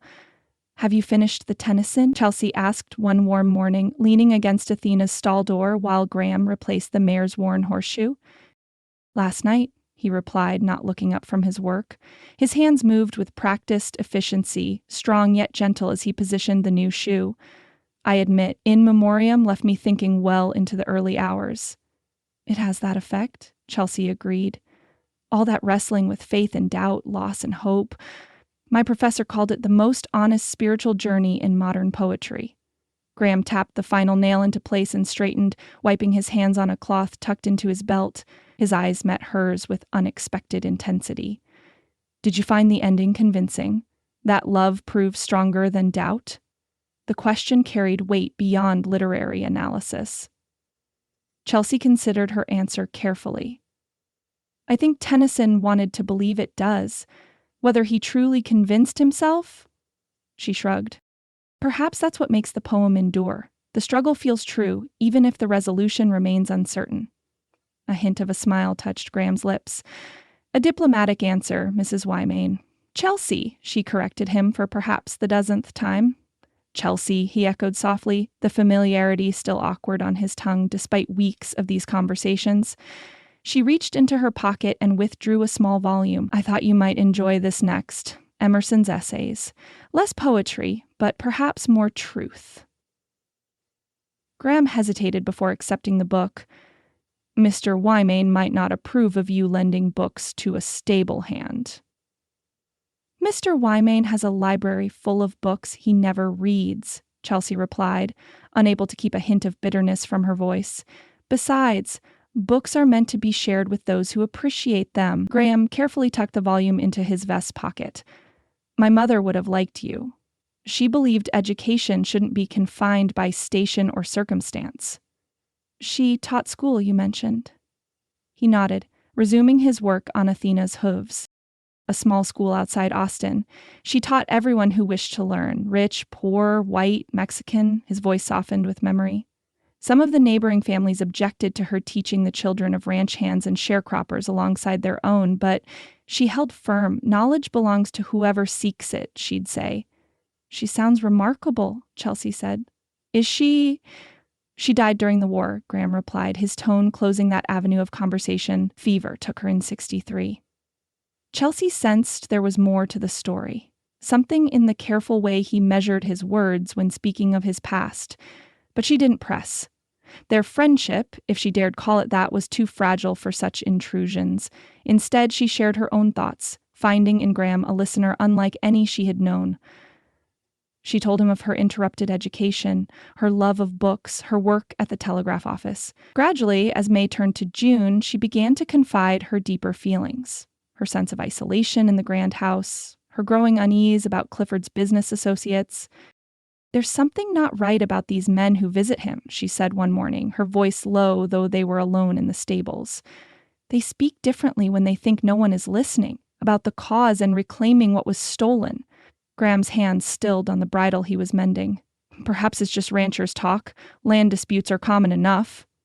"It feels like more than that," Chelsea insisted, "and there are meetings at night behind the old storage shed, men in Confederate coats speaking of shipments and territories." She hesitated, then added what troubled her most. "Clifford lies about these meetings, says he's dealing with rustlers or boundary disputes." Graham's eyes met hers, something unreadable in their depths. "Be careful, Chelsea. Some questions aren't safe to ask in a place like this." His warning sent a chill through her, despite the June heat. "What do you mean?" "Only that powerful men protect their interests," he replied carefully. "And your husband is certainly a powerful man." Before she could press further, the sound of approaching footsteps silenced them both. Graham immediately returned his attention to the bridle, his posture shifting subtly to one of deference. Chelsea moved toward Athena's stall, creating innocent distance between them. Jenkins, the ranch foreman, appeared in the stable doorway. His weathered face revealed nothing as his eyes moved from Chelsea to Graham and back again. "Mrs. Wymain," he said with a nod. "Mr. Wymain was asking after you. The dressmaker has arrived from Austin for your final fitting." "Thank you, Jenkins. I'll go directly." Chelsea maintained a calm she didn't feel. "Graham was just advising me on Athena's training progress." Jenkins nodded again, his expression unreadable. "I'll let Mr. Wymain know you're on your way." As Chelsea walked back to the house, she couldn't shake the feeling that their conversations were no longer as private as they had believed. The thought troubled her more than she cared to admit, not just for herself, but for Graham. She'd noticed how Clifford's tone changed when speaking of the stable hand. A subtle hardening that suggested something beyond the usual disdain of master for servant. That evening at dinner, Clifford mentioned he had seen her returning from the stable. "You've developed quite an interest in horsemanship," he observed, his tone neutral, though his eyes were watchful. "Athena is a joy to ride," Chelsea replied, focusing on her soup, "and the stables offer a respite from household matters." "Indeed," Clifford sipped his wine. "Well, you'll have less time for such diversions in the coming weeks. The gala is approaching, and there are countless details requiring your attention." The gala. Chelsea had been dreading the elaborate party Clifford had planned since before their marriage. A gathering of regional power brokers, politicians, and wealthy cattlemen that would serve as her formal introduction to Texas society. "Mrs. Abernathy has the household preparations well in hand," she said. "The household is only part of it." Clifford set down his glass with precision. "These men and their wives will be assessing you, Chelsea. As my wife, you represent me, my success, my position. I expect you to demonstrate the refinement and intelligence that prompted me to choose you." The bluntness of his statement that she was selected as one might select a suitable ornament for display stung more than Chelsea wanted to admit.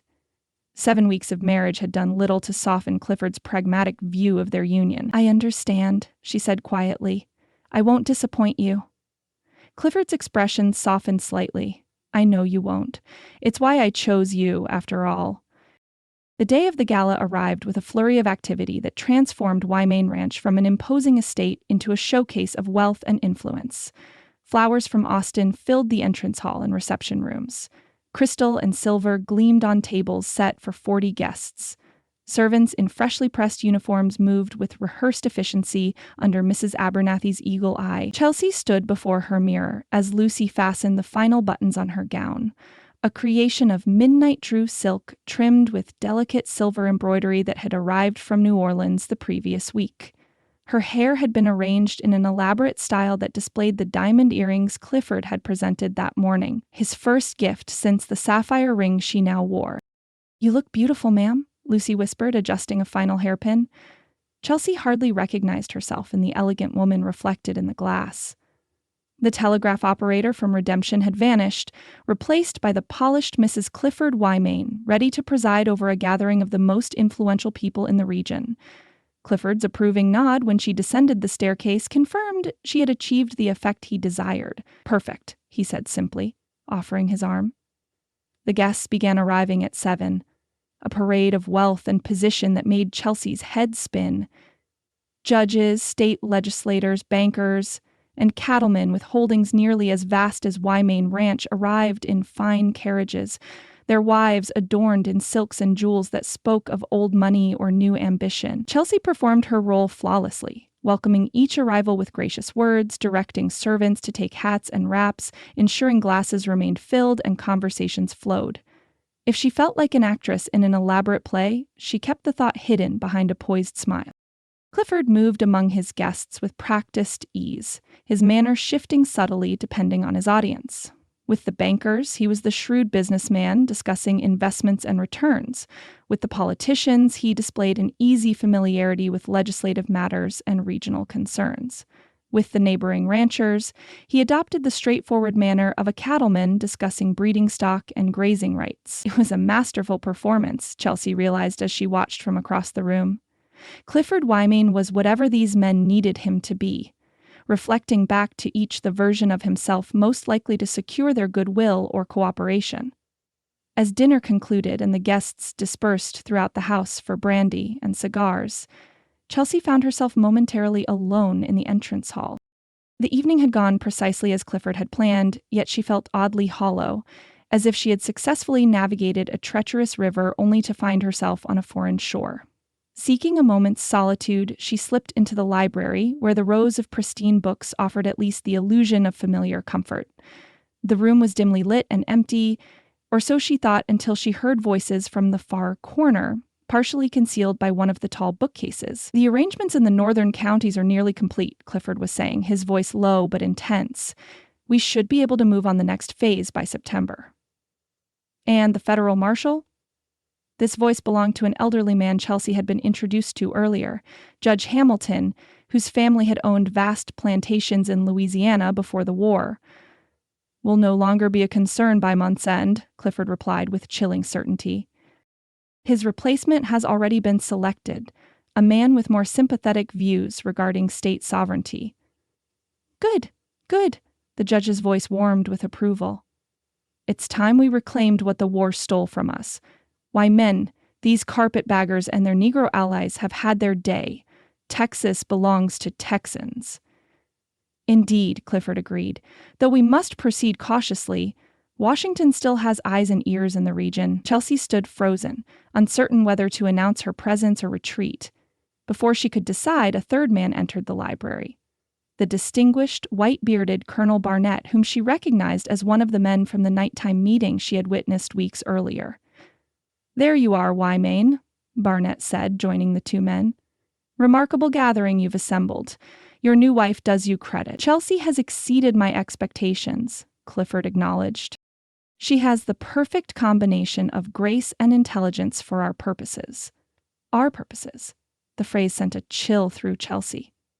What role did Clifford imagine for her in whatever schemes these men were hatching? "Speaking of expectations," Barnett continued, his tone shifting to business, "that Lee property you acquired has yielded even better returns than anticipated. The location proved ideal for our distribution needs." Chelsea saw Clifford stiffen almost imperceptibly. "The Lee transaction is old business, Colonel. Best not to dwell on past acquisitions." Lee property, Graham's surname. Coincidence seemed unlikely, yet Chelsea could form no coherent connection between the gentle stable hand and whatever business dealings Clifford had with these men. "Old business, perhaps," Barnett persisted, "but instructive. Decisive action at the right moment can yield dividends for years to come," he chuckled. "Though I admit employing the son on your own ranch shows a certain audacity. I'd have thought the risk—" "Colonel," Clifford interrupted sharply. "I believe your wife was looking for you earlier, something about meeting the state senator's daughter." The abrupt change of subject was far from subtle. Chelsea retreated silently toward the door, her mind racing. Graham Lee was connected to property Clifford had acquired, property that somehow served these men's mysterious distribution needs. Before she could slip away, Clifford emerged from behind the bookcase, the judge and Colonel following. His eyes widened fractionally at the sight of her. "Chelsea," he said, recovering quickly, "I was just coming to find you. Judge Hamilton was commenting on the excellent selection of books in our library." The judge, a portly man with shrewd eyes, inclined his head. "A most impressive collection, Mrs. Wyman. Your husband mentioned you have quite the literary background yourself." Chelsea forced a smile, praying her face betrayed nothing of what she had overheard. "I'm afraid my knowledge is limited compared to my husband's extensive interests." "Nonsense," Clifford said smoothly, coming to stand beside her with a proprietary hand at her waist. "My wife studied English literature at Radcliffe before circumstances brought her back to Texas. Her understanding of Dickens alone would put most scholars to shame," the performance had resumed. Clifford presenting her as evidence of his cultured tastes and elevated connections. Chelsea played her part, engaging the judge in a brief discussion of contemporary literature, while her mind churned with questions about Graham Lee, the property bearing his name, and Clifford's evident discomfort at the Colonel's mention of employing the son. As the evening progressed toward its conclusion, Chelsea maintained her gracious hostess persona while observing the interactions around her with new awareness. The pleasant conversations and social niceties now seemed like a thin veneer over deeper, more dangerous currents. When the last guests had departed and the servants were clearing away the remnants of the lavish affair, Clifford found her in the drawing room, a satisfied smile playing at his lips. "You were magnificent," he said, pouring himself a final brandy. Everyone was impressed, especially Judge Hamilton's wife, who had apparently expected a country bumpkin after hearing about your telegraph office position. Chelsea accepted the compliment with a nod, debating whether to mention what she had overheard. Prudence urged caution. "The judge seemed particularly interested in our library." "Hamilton fancies himself a literary man," Clifford replied dismissively, "though his interests run more to political treatises than true literature." "And Colonel Barnett, what are his interests?" Chelsea kept her tone casual, watching Clifford's face closely. A slight tightening around his eyes was the only indication that the question troubled him. "Barnett is an investor in various enterprises across the state. We share some business concerns." "Including the Lee property he mentioned?" Clifford set down his glass with deliberate care. "You have sharp ears, my dear." "The Colonel's voice carries?" Chelsea said with a shrug, maintaining her appearance of mild curiosity. "The Lee property was a small acquisition some years ago," Clifford said after a moment's consideration. "A neighboring ranch whose owner encountered financial difficulties. I purchased it when the bank foreclosed." His tone suggested the matter was of little consequence, yet Chelsea noted how precisely he chose his words. "Lee?" she repeated thoughtfully. "Like your stable hand, Graham Lee. A relation, perhaps?" Clifford's eyes hardened, though his voice remained even. "A coincidence of names, nothing more. Texas is full of Lees." He moved to the window, effectively ending that line of conversation. "The gala was a success beyond my expectations. You've proven your value as mistress of Wymain Ranch tonight, Chelsea." The praise rang hollow to her ears, overshadowed by the fragments of conspiracy she had glimpsed. As she prepared for bed that night, Chelsea found herself staring at her reflection in the dressing table mirror. The diamonds still glittering at her ears, her hair still arranged in its elaborate style. Who was this woman who had performed so admirably as Clifford Wyman's wife? And what would she do with the dangerous knowledge beginning to take shape in her mind? In the morning, she decided she would find a way to speak privately with Graham Lee. If the Lee property Barnett had mentioned was indeed connected to him, Graham might hold the key to understanding what Clifford and his Confederate sympathizing friends were planning, and why it filled her with such nameless dread. The house had finally settled into silence, the last of the servants retiring after putting the mansion back in order following the gala.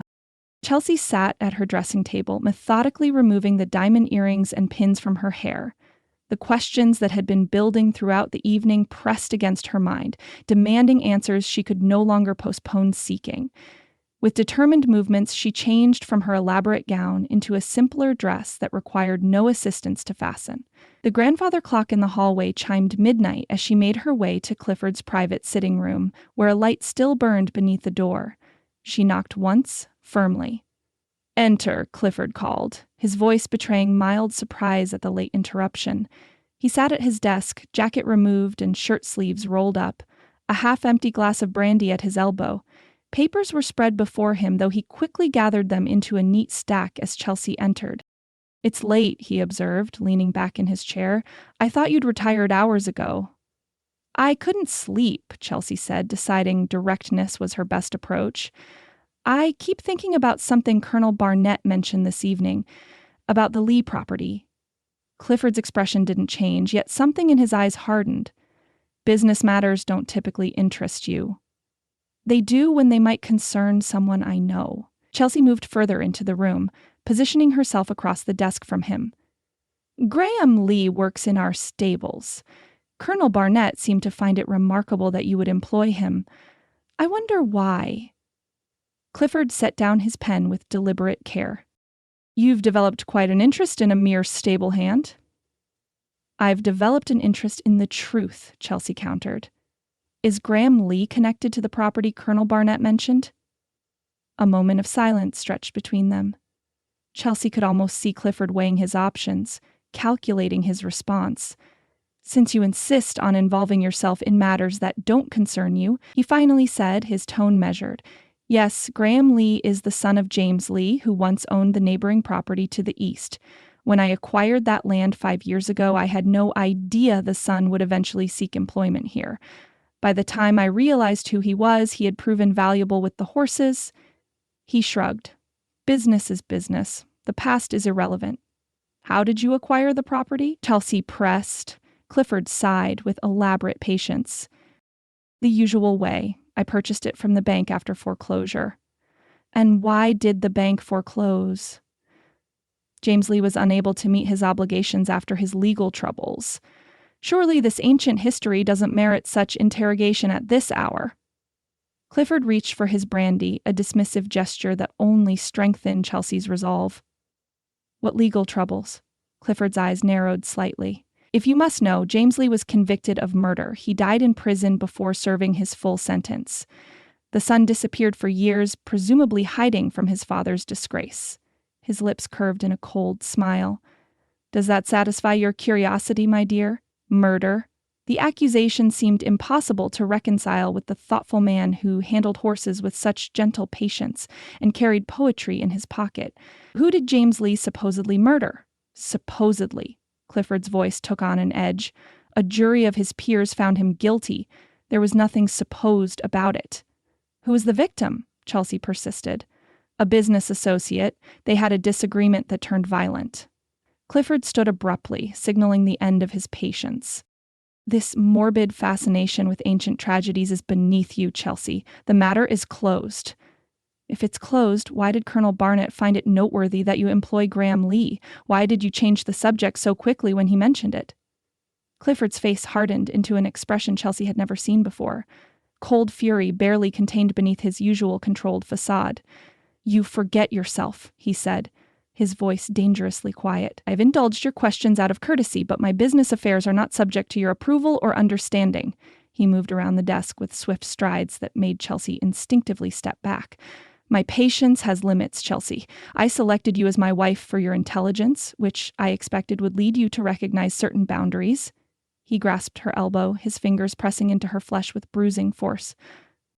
"Let me be perfectly clear, the Lee matter is not open for discussion, not tonight, not ever." The transformation in his demeanor shocked her more than his grip on her arm. Gone was the cultivated gentleman who had courted her in redemption, replaced by a stranger whose eyes glittered with barely suppressed rage. "You're hurting me," she said quietly. Clifford released her immediately, as if suddenly aware of his actions. He stepped back, straightening his waistcoat in a gesture that seemed designed to restore his composure. "Forgive me." he said, his voice returning to its usual measured tone. "The hour is late and the gala has left us both overtired. We should retire." Chelsea rubbed her arm where his fingers had left their mark. "Yes," she agreed, suddenly eager to escape his presence. "Good night, Clifford." "Good night, my dear." She walked from the room with as much dignity as she could muster, closing the door softly behind her. Only when she had put several rooms between them did she allow herself to lean against the wall, heart pounding with a mixture of fear and revelation. In that moment of uncontrolled anger, Clifford Wymain had shown her the truth beneath his polished exterior, and it terrified her.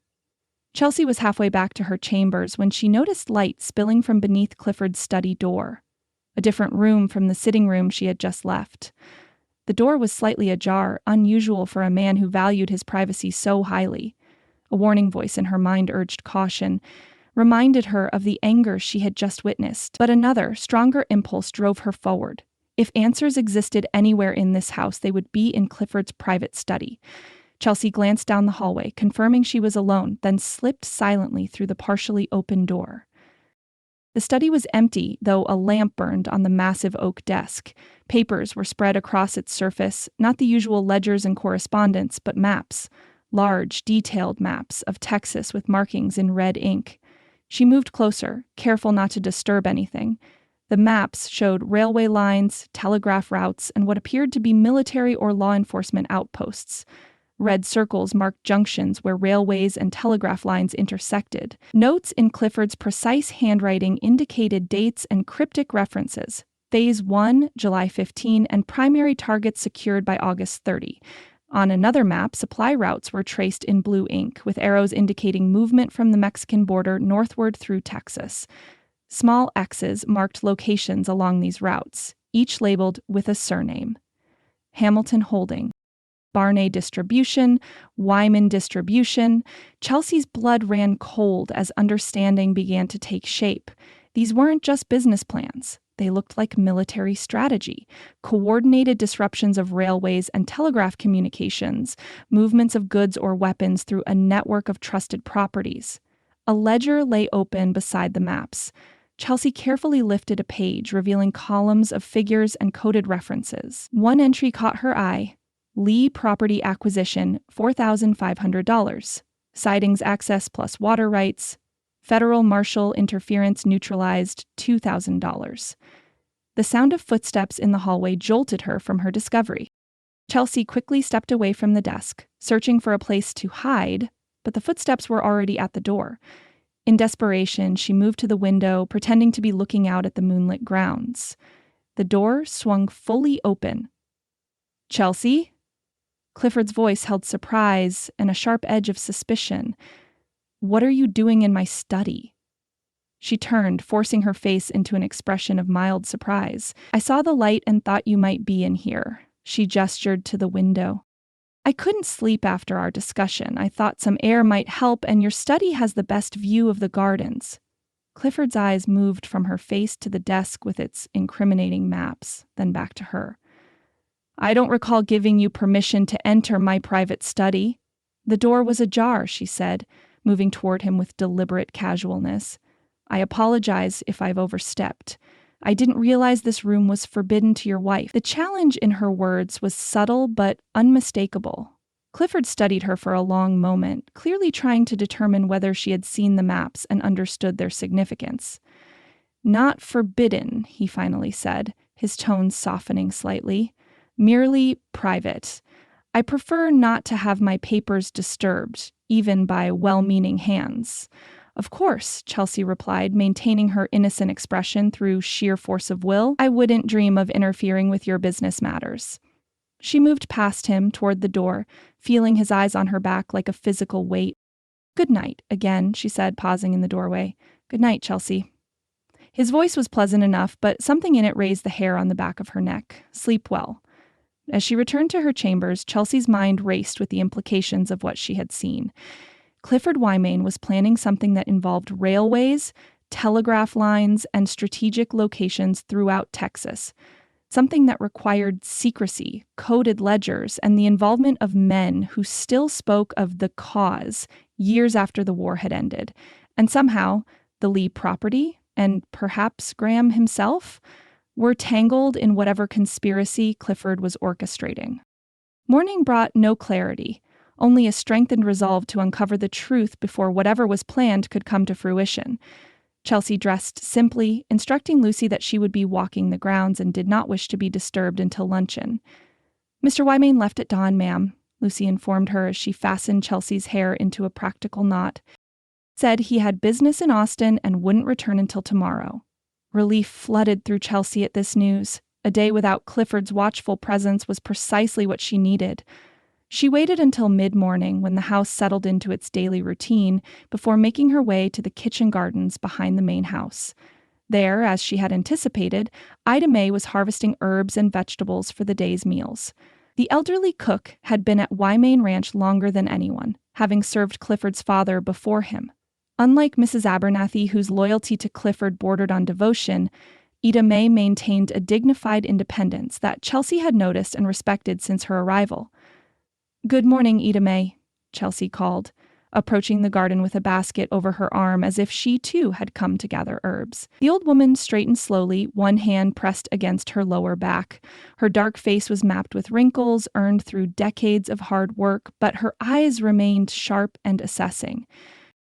"Mornin', Mrs. Wymain," she replied, her tone respectful but not subservient. "Fine day for the garden." "Indeed it is." Chelsea knelt beside a row of rosemary, pretending to inspect the aromatic plants. "I've been meaning to ask you about the herbs you use in your cooking. My mother always said, a good meal depends on proper seasoning." Ida May's expression softened slightly. "Your mama taught you right. These here rosemary sprigs go mighty fine with lamb. Time for the chicken and sage for pork."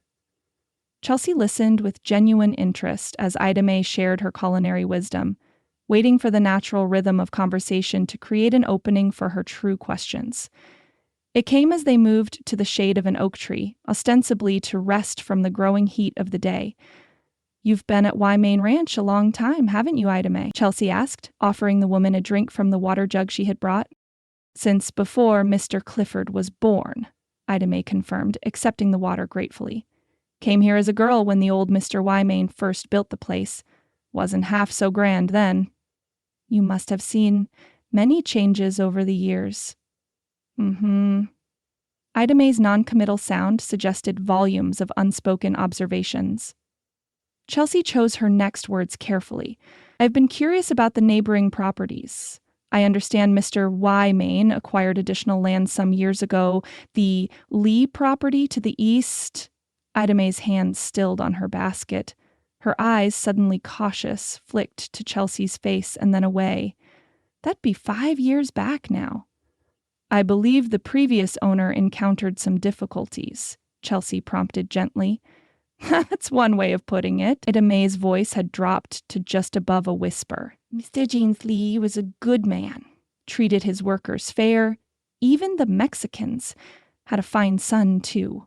"Graham," Chelsea said softly. Ida May's head snapped up. "You know about young Graham? He works in our stables now." The old woman's eyes widened.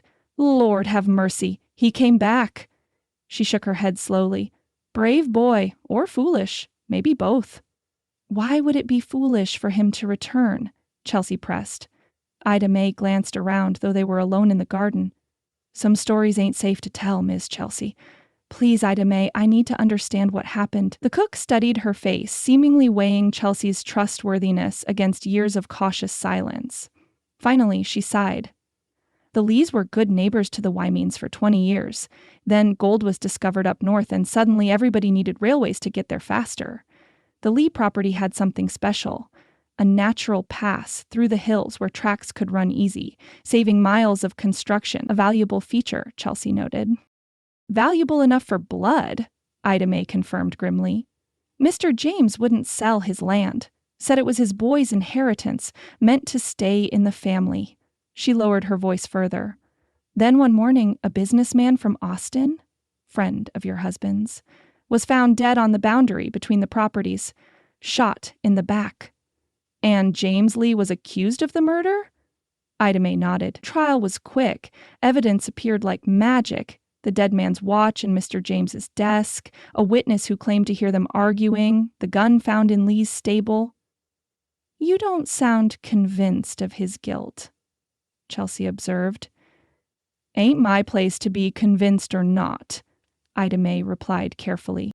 "But I know James Lee was a God-fearing man who taught his boy that killing was a sin, and I know he was right-handed while the shot came from a left-hand stance." She shook her head. "But nobody asked an old colored woman what she thought." "What happened to Graham? He tried to defend his pa at first. Boy was only 20 then, studying to be an engineer before the trouble came. When the verdict was handed down, he disappeared. Some said he ran to Mexico, others thought he joined up with outlaws in the territories." She sighed heavily. "Now you tell me he's back, working in the very stables of the man who took his family's land. Why would he come back?" Chelsea wondered aloud. "Why work for Clifford, of all people?" Ida May's eyes held ancient wisdom. "Sometimes a man needs to look his enemy in the face, Ms. Chelsea. Sometimes that's the only way to find the truth." She stood, wincing as her old joints protested. "But you didn't hear none of this from me. Mr. Clifford doesn't abide talk about the Lee business." "I understand," Chelsea assured her, helping the woman gather her basket. "Thank you for trusting me." As they walked back toward the house, a final question occurred to Chelsea. "Ida May, do you know what happened to the Lee property after James was imprisoned? What use Mr. Wymain made of it?" The cook slowed her steps. "Can't say for certain. Mr. Clifford don't include kitchen staff in his business, but there's buildings out there now that weren't there before. Men come and go at odd hours, bringing wagons covered with canvas." She shrugged. "Railroad business, Mr. Clifford calls it. Railroad business." Or something far more sinister. Chelsea's suspicions deepened as she considered the maps she had seen in Clifford's study, with their marked railways and supply routes. They had reached the kitchen door when Ida May caught Chelsea's arm with surprising strength. "Be careful, Miss Chelsea," she whispered urgently. "Questions about the Lees brought nothing but trouble before. Mr. Clifford protects what's his land, business and wife. Remember that." The warning sent a chill through Chelsea's body despite the warm June day. "I will," she promised. After helping Ida May deliver the herbs to the kitchen, Chelsea decided to walk back to the main house by way of the gardens rather than through the servants' passages. The morning's revelations needed sorting in her mind, and the fresh air might clear her thoughts. She had just rounded the corner of the rose garden when she spotted a figure in the distance. Graham Lee, standing in the doorway of the stables watching her. Even at this distance, his posture suggested tension, awareness. How long had he been observing her conversation with Ida May? Chelsea raised a hand in greeting, but Graham didn't respond. Instead, he turned and disappeared into the shadows of the stable. The abrupt movement left her feeling oddly bereft, as if a tenuous connection had been severed. Had he recognized his family's name on her lips during the conversation with Ida May?